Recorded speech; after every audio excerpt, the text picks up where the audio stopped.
The human fleet dropped out of hyperspace above the Ven homeworld like a storm made of steel. 3,000 warships filled the sky. They stretched from horizon to horizon, blocking out the stars. Their weapons were already powered. Their shields were already raised. They had not come to negotiate. Admiral Taisu stood on the bridge of the horizon, his flagship.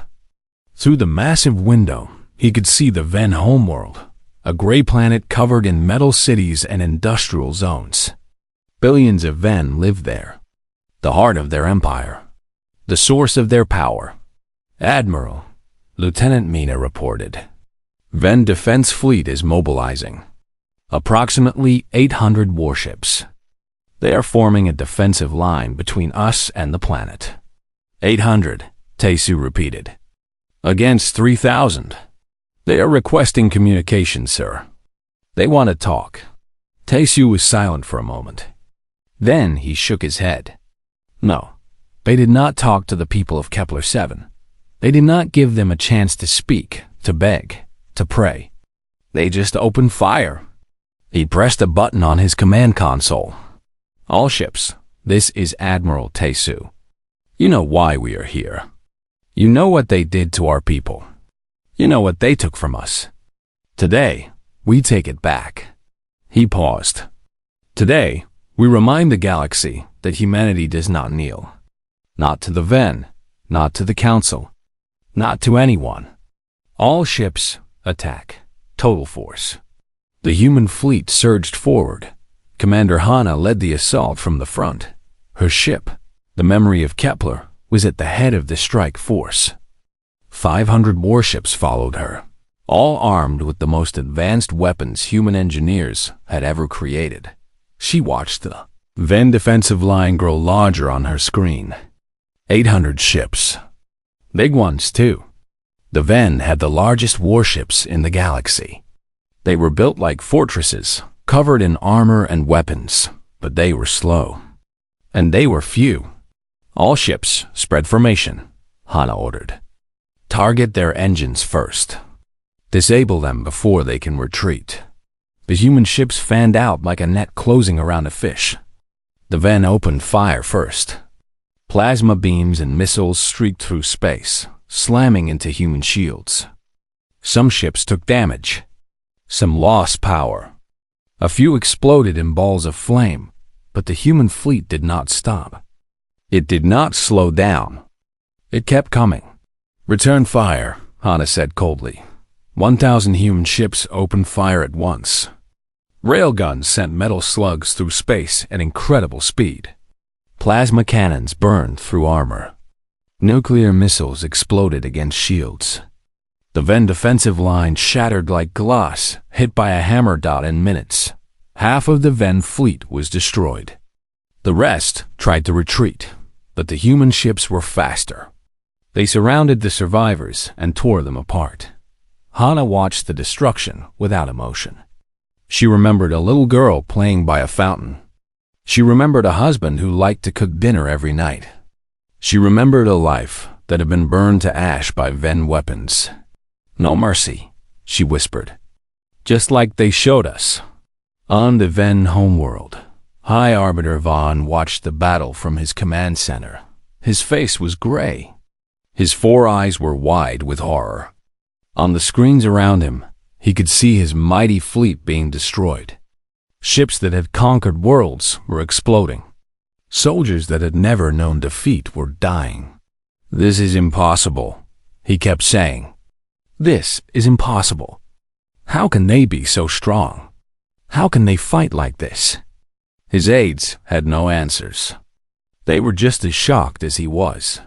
Captain Wujin's voice suddenly filled the room, broadcast from the human flagship. High Arbiter Vaughn, this is the human strike force.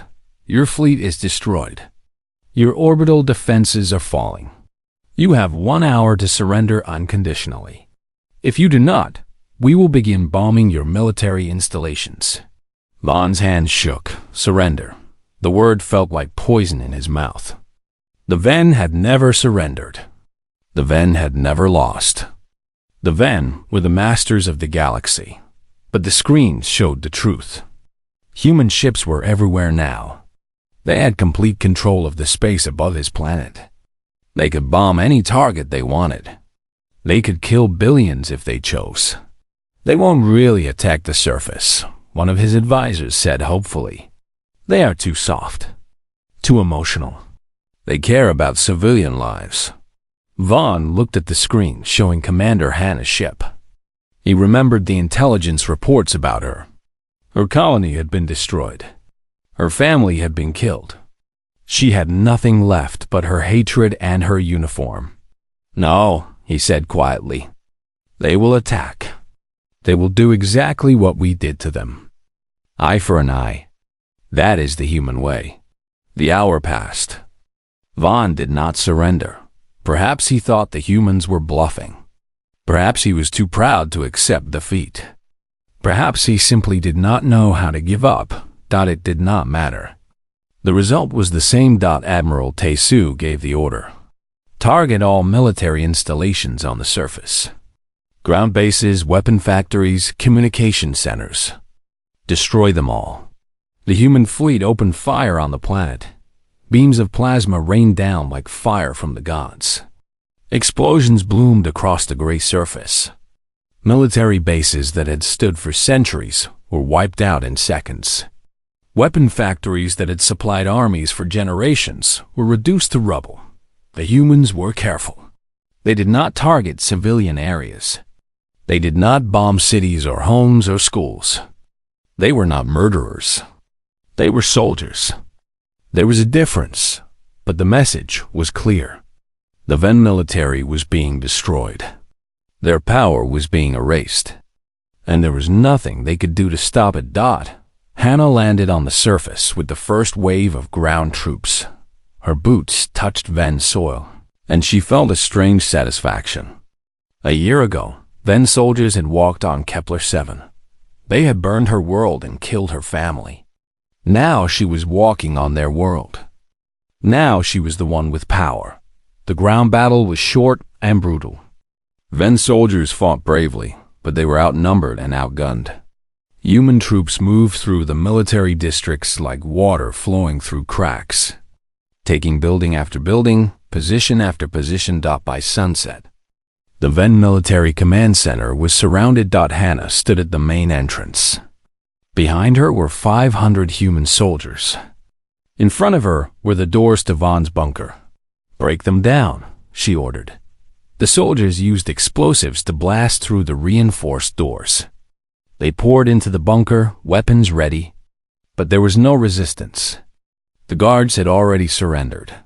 The aides had already fled.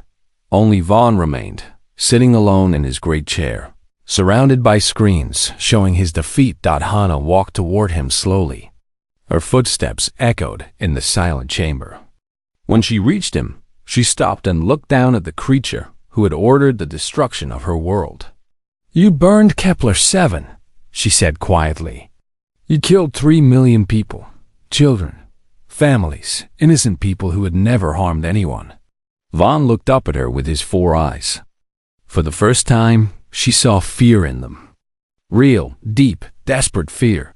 "It was necessary," he whispered. "Your species was a threat. You grow too fast. You fight too hard. You had to be contained." "My daughter was 7 years old," Hannah interrupted. Her voice did not shake. Her eyes did not waver. Her name was Yuna. She liked to pick flowers and sing songs. She had never threatened anyone in her life. She leaned closer. "But you killed her anyway. And now, High Arbiter, your empire has fallen. Not because we are monsters. Not because we enjoy killing. But because you gave us no choice." She straightened up and turned to her soldiers. "Take him to the Admiral. The war is over. The Council will surrender." And they did. The Galactic Council chamber had seen many historic moments. Treaties had been signed there. Wars had been declared. Empires had risen and fallen within its ancient walls. But it had never seen anything like this. General Nari walked into the great chamber with slow, measured steps. Behind her came Admiral Taesu, Commander Hannah, Captain Wu Jin, and Engineer Bora. Behind them came 100 human soldiers in black uniforms, their weapons holstered but visible. The council members sat in their elevated seats, arranged in a great circle around the chamber floor. There were representatives from 12 alien species. The Moran, with their green scales and tiny eyes. The Luminari, floating spheres of pale light. The Crystari, tall and thin, with skin like polished stone. And many others. All of them were staring at the humans with fear and amazement. In the center of the chamber, bound by energy chains, stood High Arbiter Vaughn. He was no longer proud and powerful. His gray skin was pale. His 4 eyes were dull with defeat. He looked like a broken creature, which he was. General Nari stopped in the center of the chamber and looked up at the council. Her face was calm. Her voice was steady. 1 year ago, she began, you declared humanity a threat. You ordered us to surrender our colonies, our ships, our freedom. When we refused, you did not negotiate. You did not warn us. You simply destroyed one of our worlds and killed 3 million of our people. The chamber was completely silent. Not a single council member moved or spoke. You thought that would break us, Nari continued. You thought we would be so afraid that we would bow down and accept your chains. You thought we were like the other species you have conquered, weak, divided, easy to control. She paused. Her eyes swept across the council members, one by one. You were wrong. Admiral Tae-Soo stepped forward. In the past year, humanity has destroyed your largest fleet. We have occupied the Ven homeworld. We have captured your High Arbiter. We have proven that we are not weak. We are not afraid. We are not easy to control. Ambassador Krell of the Moran Federation leaned forward in his seat. His voice was shaking. What do you want? Revenge? Will you destroy us as we tried to destroy you? Commander, Hannah answered. Her voice was cold as space. We could. We have the power now. We could burn your worlds like you burned Kepler-7. We could kill your families like you killed mine. The council members exchanged terrified looks. But we will not, Hannah continued, because we are not you. We are not monsters who kill the innocent to punish the guilty. We are not cowards who attack the defenseless. We are humans. And humans, when they have won, do not become the things they fought against. Captain Wu Jin stepped forward with a data tablet in his hands. These are our terms. They are not negotiable. He activated the tablet, and a holographic display appeared in the center of the chamber. Text scrolled across it in multiple languages. First, the Galactic Council will recognize humanity as a sovereign species with full rights and protections. We will not be contained. We will not be restricted. We will have the same freedoms as any other member of this council. The council members nodded quickly. They had no choice. Second, the Ven Empire will pay reparations for the destruction of Kepler-7. These payments will fund the construction of a memorial and the support of survivors. The cost will be significant, but it will not be punitive. We are not trying to destroy the Ven. We are trying to ensure they remember what they did. Vaughn's head dropped in shame. He had no objection. He had nothing left. Third, High Arbiter Vaughn and the commanders who ordered the attack on Kepler-7 will face a war crimes tribunal. They will be judged fairly, with proper evidence and proper defense. If found guilty, they will be imprisoned, not executed. Humanity does not believe in killing the defeated. This surprised the council members. They had expected executions. They had expected revenge. Instead, the humans were offering justice. Fourth, the council will adopt new laws preventing the extermination of civilian populations.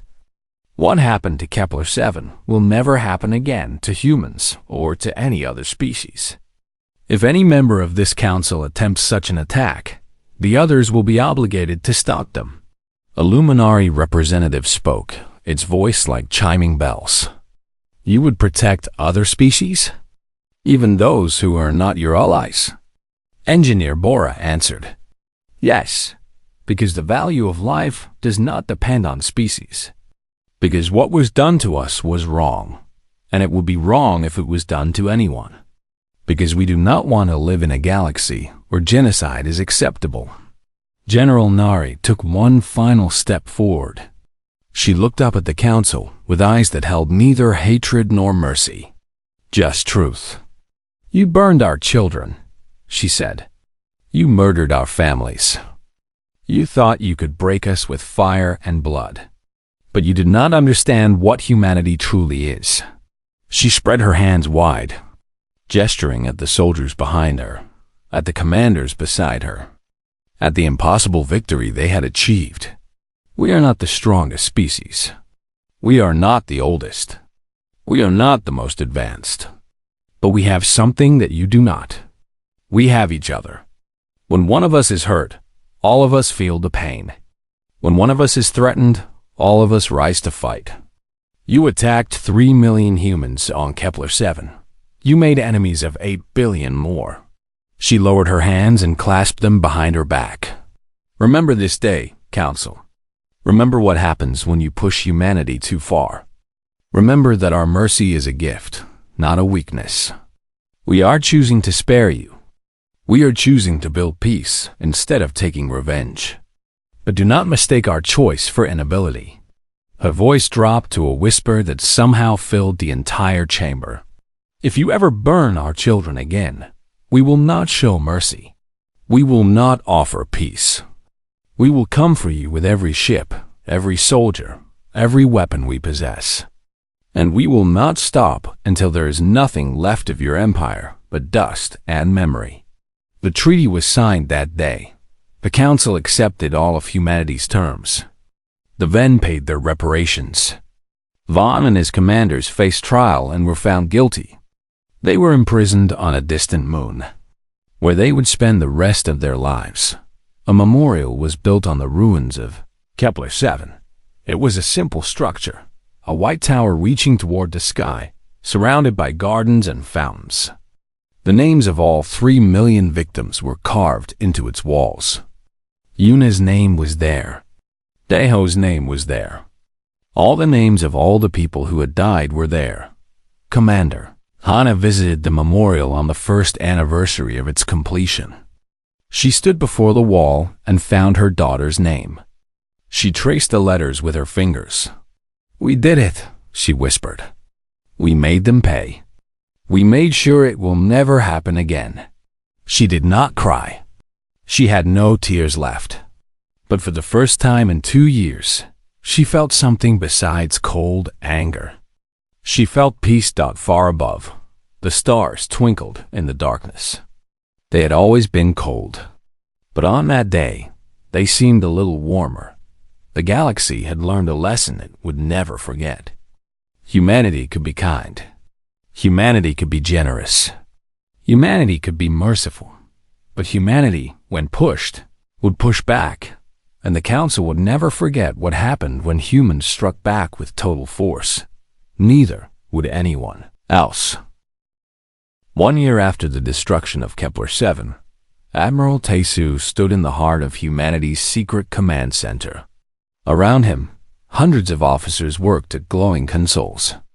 Holographic maps showed the entire galaxy, with red dots marking every Council stronghold and blue dots marking every hidden human fleet. There were so many blue dots now, more than anyone had thought possible. General Nari approached him. Her face was calm, but her eyes held a fierce light. The final fleet has reported in. All 200 locations are ready. 12,000 warships. 40 million soldiers.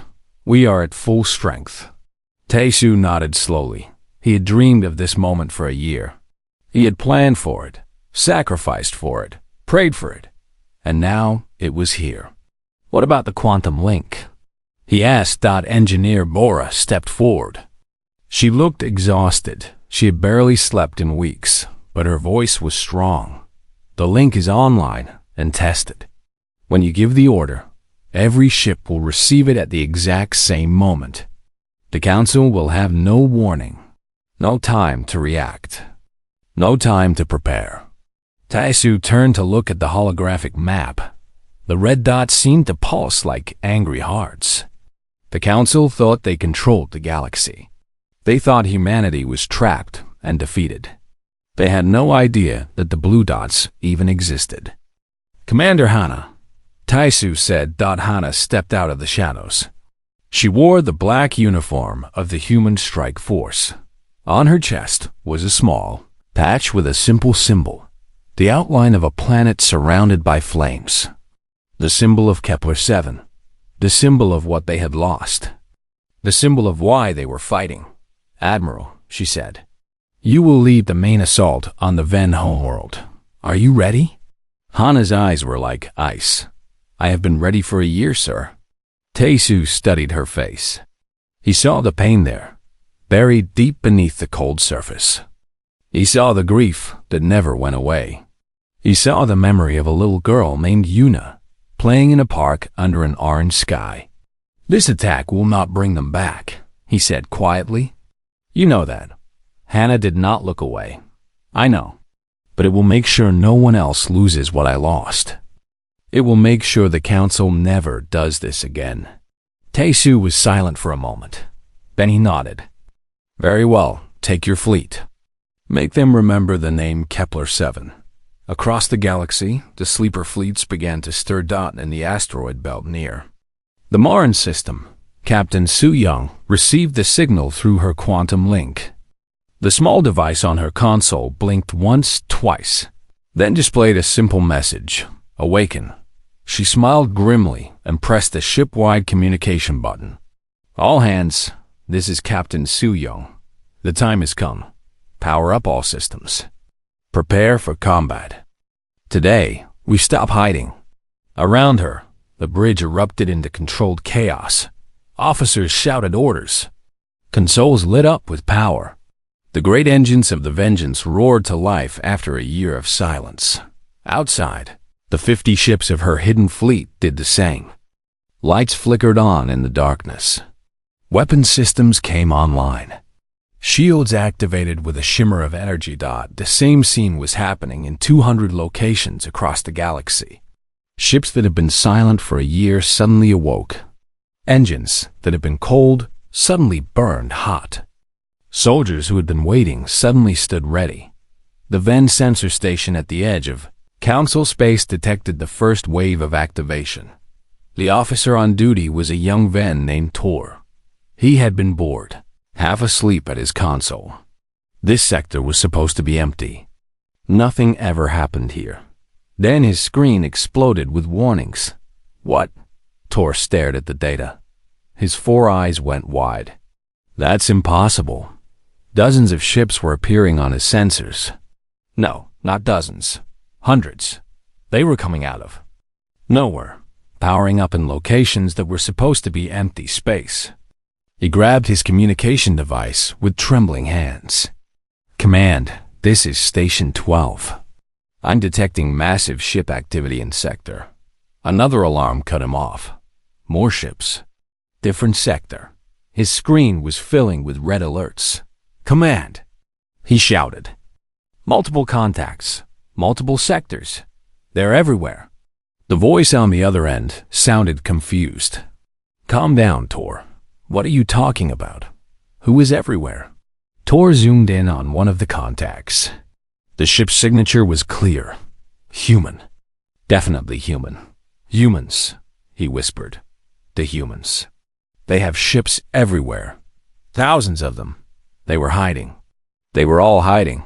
The line went silent for a long moment. Then the voice came back, no longer confused but terrified. "Alert High Arbiter Vaughn, immediately. The humans, they're not defeated. They're attacking." In the council chamber, Vaughn received the news like a physical blow. He stood before his great window, watching the peaceful capital city below. Ships flew between gleaming towers. Citizens walked through beautiful gardens. Everything was calm. Everything was normal. But not for long. How many ships? He demanded that his aide was trembling. We are still counting, High Arbiter. The reports keep coming in. At least 12,000 confirmed. Possibly more. 12,000? Vaughn spun around. That is impossible. Our intelligence said the humans had fewer than 300 warships. They were hidden, sir. Across 200 systems. They built them in secret. They moved them without our knowledge. We never saw them. Vaughn felt something he had not felt in a very long time. Fear. Real, cold, terrible fear. He had underestimated the humans. He had thought they were broken. He had thought they were weak. He had been so sure of his victory that he had stopped watching, stopped preparing, stopped thinking of them as a threat. And now they were coming. Mobilize all fleets, he ordered. Every ship we have, every soldier, every weapon. We must, sir, the aide interrupted, his voice barely a whisper. It may be too late. The human fleets are already moving. They are attacking our outer colonies. They are attacking our supply lines. They are everywhere at once. Vaughn walked slowly to his communication console. He pressed a button that connected him to every Ven ship in the galaxy. This is High Arbiter Vaughn, he said. We are under attack by the human species. All vessels are to engage immediately. Show no mercy. Give no quarter. We must crush this rebellion before. A junior officer burst into the chamber. His face was pale. His hands were shaking. High Arbiter. A human fleet has been detected heading directly for our homeworld. Vaughn's heart stopped. How many ships? 3,000, sir. They are moving at maximum speed. They will arrive in 6 hours. 3,000 ships. Coming to the Ven homeworld. Coming to the heart of the Council's power. Vaughn turned back to the window. The peaceful city below suddenly seemed fragile. The gleaming towers suddenly seemed weak. So, he murmured to himself, the humans have decided to fight after all. He straightened his shoulders. He was the High Arbiter of the Galactic Council. He had crushed 12 rebellions. He had conquered 100 worlds. He would not be defeated by a primitive species from a tiny planet at the edge of the galaxy. But deep inside, in a place he would never admit existed, Vaughn was afraid, because he finally understood something he should have realized long ago. Humans were not like other species. They did not accept defeat. They did not surrender.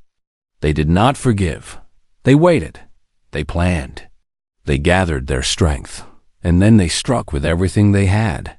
The awakening had begun, and the galaxy would never be the same. 6 months passed after the destruction of Kepler-7. The galaxy expected humanity to collapse. They expected riots, panic, and surrender. They expected humans to come crawling to the council, begging for mercy. Instead, there was silence.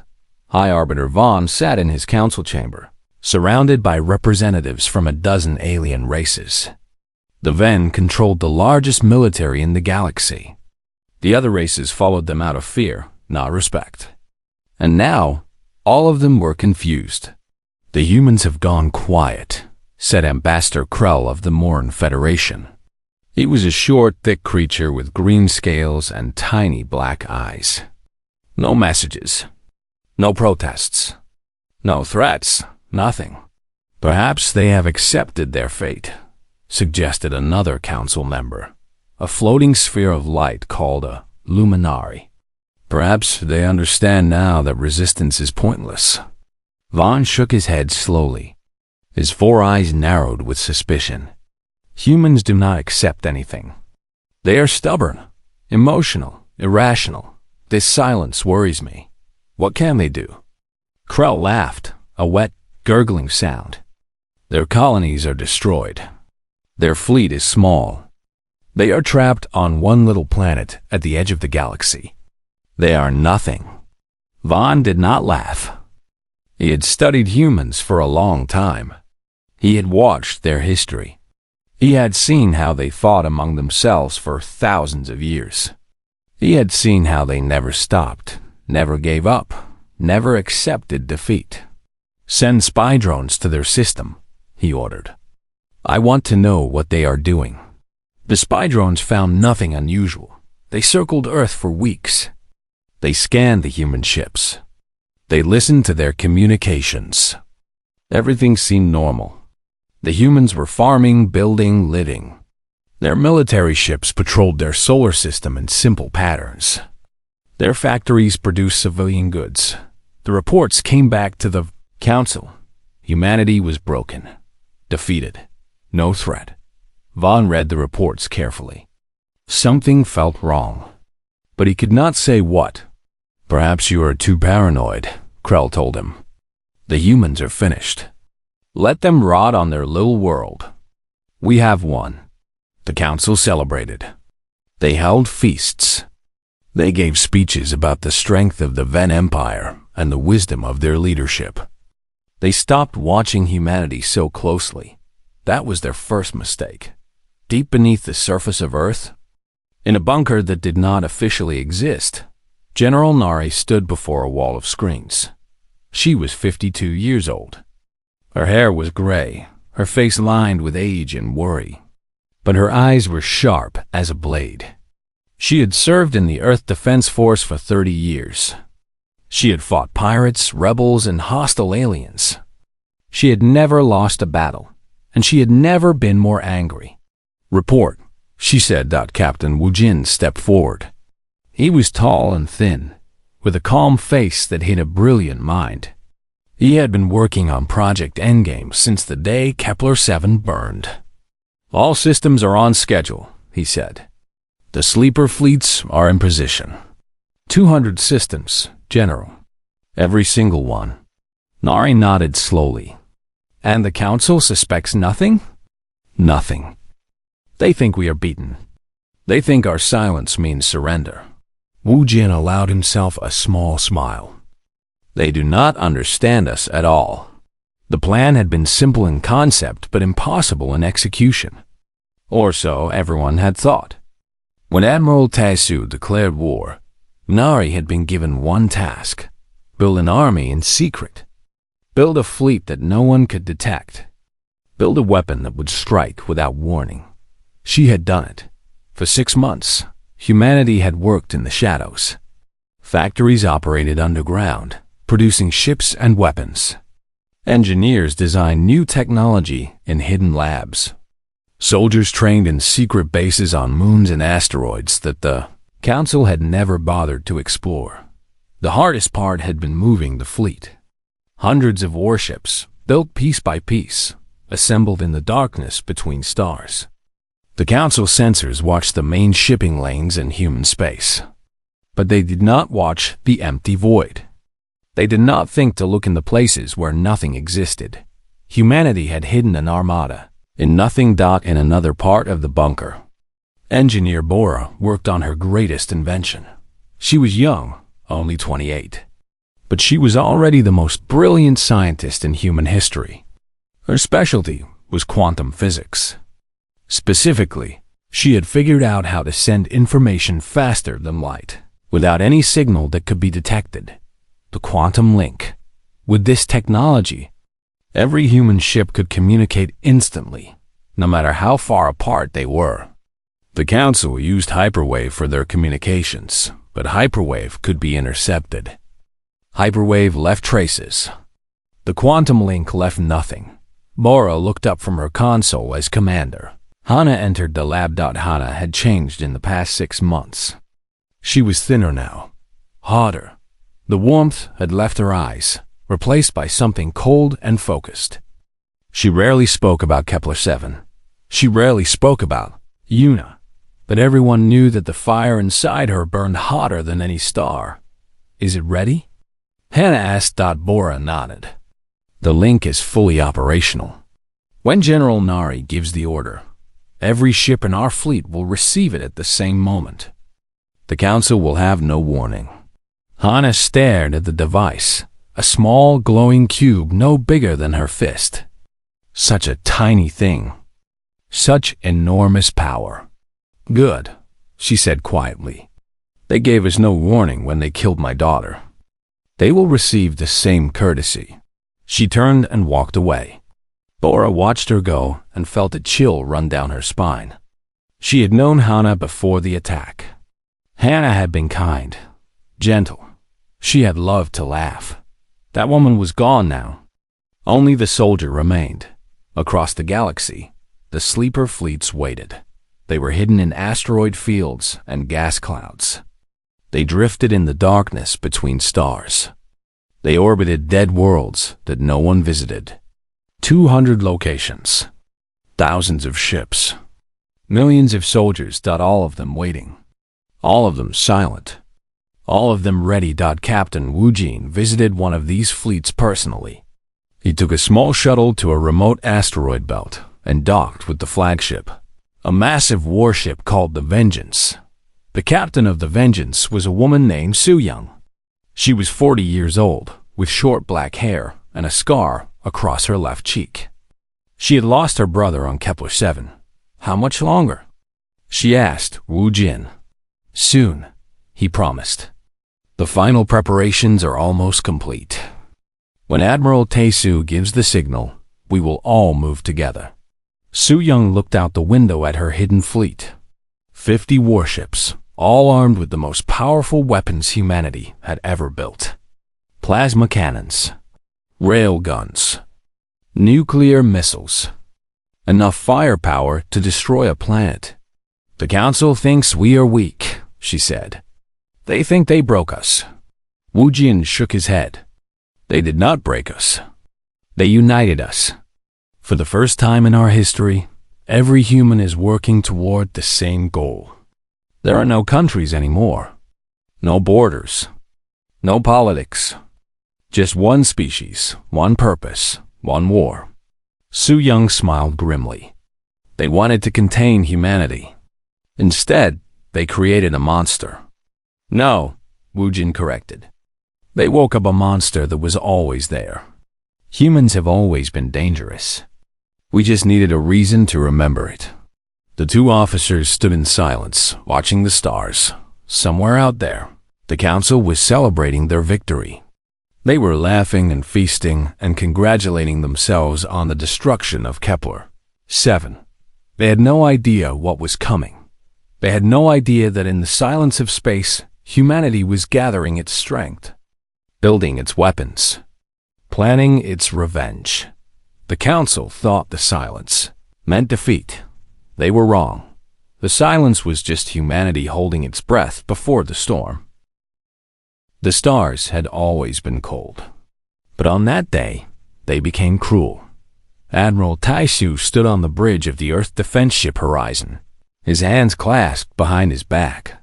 Through the massive window, he could see the blue marble of Earth spinning slowly in the darkness. It was beautiful. It was home. And according to the message he had just received, it was now a prison. The hologram flickered before him. The face of High Arbiter Vaughn, leader of the Galactic Council, stared at him with 4 unblinking eyes. The Ven were tall creatures, their skin the color of ash, their voices like grinding stone. The Council has decided, Vaughn said. Humanity is too dangerous, too unpredictable. You breed too fast. You fight too hard. You will be contained. Taesu did not move. His face showed nothing, but inside, a fire was starting to burn. Contained, he repeated slowly. What does that mean? Your colonies will be dissolved. Your ships will be surrendered. Your people will remain on Earth. Forever. This is not a request, Admiral. This is an order from the Galactic Council. The transmission ended. The bridge fell silent. Lieutenant Mina looked at the Admiral. She was young, barely 30, but her eyes were sharp. Sir, what do we do? Taesu turned to face his crew. There were 20 officers on the bridge. Every single one of them was watching him, waiting, hoping. We do nothing, he said quietly. For now. 3 days later, the Council's message reached every human colony in the galaxy. 14 worlds, 42 space stations, 90 million people living among the stars. The order was simple: return to Earth or face consequences. On the colony world of Kepler-7, Commander Hana read the message 3 times. She could not believe what she was seeing. Kepler-7 was a peaceful world. 3 million humans lived there. They had built cities, schools, hospitals. Children played in parks under an orange sky. Old people sat in gardens and watched the twin suns set every evening. And now the Council wanted them to leave everything behind. Hannah walked to her window and looked out at the city below. She could see her daughter, Yuna, playing with other children near the fountain in the central square. Yuna was 7 years old. She had been born on Kepler-7. This was the only home she had ever known. "I won't do it," Hannah whispered to herself. "I won't run." She was not alone. Across the human colonies, the answer was the same. No one wanted to leave. No one wanted to surrender. Earth sent a formal response to the Council. Humanity refused the order. High Arbiter Vaughn received the message in his chamber. His 4 eyes narrowed. His thin lips twisted into something that might have been a smile. "So be it," he said. "They have chosen their fate." The Ven fleet arrived at Kepler-7 without warning. 100 warships dropped out of hyperspace above the peaceful colony. Their weapons were already charging. Their shields were already raised. They had not come to negotiate. They had not come to escort. They had come to punish. Commander Hana was in the command center when the alarm started screaming. She ran to the main screen and felt her blood turn to ice. "All those ships," one of her officers whispered. "We don't have anything that can fight that." Hannah grabbed the communication device. "This is Commander Hana of Kepler-7 to Ven Fleet. We are a civilian colony. We have no military forces. Please, let us talk." The response came not in words, but in fire. The first plasma beam struck the eastern district of the city. The explosion was so bright that Hana had to shield her eyes. When she looked again, an entire neighborhood was gone. Just gone. Nothing but smoke and fire and screaming. "No," she breathed. No. More beams fell. The hospital. The school. The park where children had been playing just minutes ago. Hannah tried to run. She tried to reach the central square. She tried to reach Yuna, but the ground shook beneath her feet. The ceiling cracked. Dust and debris rained down. She heard her daughter's name on her lips as the world turned white. When Hannah woke up, she was floating in space. A rescue shuttle had pulled her from the ruins. She was one of the few survivors. One of the very few. The medic on the shuttle, a young man named June, tried to give her water, but Hannah pushed it away. She crawled to the small window and looked out. Kepler-7 was burning. The entire planet was covered in smoke and flame. The cities were gone. The gardens were gone. The twin suns still shone, but there was nothing left for them to shine upon. 3 million people, dead, including Yuna, including Hannah's husband, Dehal, including her parents, including every friend she had ever made on that world. Hannah did not scream. She did not cry. She just stared at the burning planet with empty eyes. "Commander," June said softly. "I'm so sorry." Hannah said nothing for a long time. Then, slowly, she turned away from the window. Her face was like stone. Her eyes were like ice. "Take me to Admiral Tesu," she said. Her voice was quiet, calm, terrifying. "I have work to do." Back on Earth, Admiral Tasu received the news in silence. The officers around him were in shock. Some were crying. Some were shouting in anger. Some were praying to gods they had forgotten. But Tasu just stood there, still, silent. His eyes were fixed on the report. 3 million dead. An entire colony erased. Children, families, elderly, all gone in a flash of alien fire. Lieutenant Nina approached him carefully. "Sir, what are your orders?" Taesu finally moved. He walked to the main console and pressed a button. Every screen on every Earth defense ship lit up with his face. "This is Admiral Taesu," he said. His voice was steady, cold. "You have all seen what the Ven have done. You have all seen what the Council allows. They think we are weak. They think we will bow. They think we will break." He paused. His jaw tightened. "They are wrong. From this moment forward, we are at war. Not a war of words. Not a war of politics. A war of survival. The Council wanted to contain humanity. Instead, they have awakened something they cannot understand." He leaned closer to the camera. "We will not forget Kepler-7. We will not forget our dead. And when the time comes, when we are ready, we will make them pay for every single life they took." The transmission ended. Across the fleet, across Earth, across the scattered survivors of humanity, a fire began to burn. Not a fire of destruction. A fire of purpose. The Council had wanted humanity to fear them. Instead, they had given humanity a reason to fight. And humanity, when pushed, did not run. It did not hide. It did not surrender. It struck back.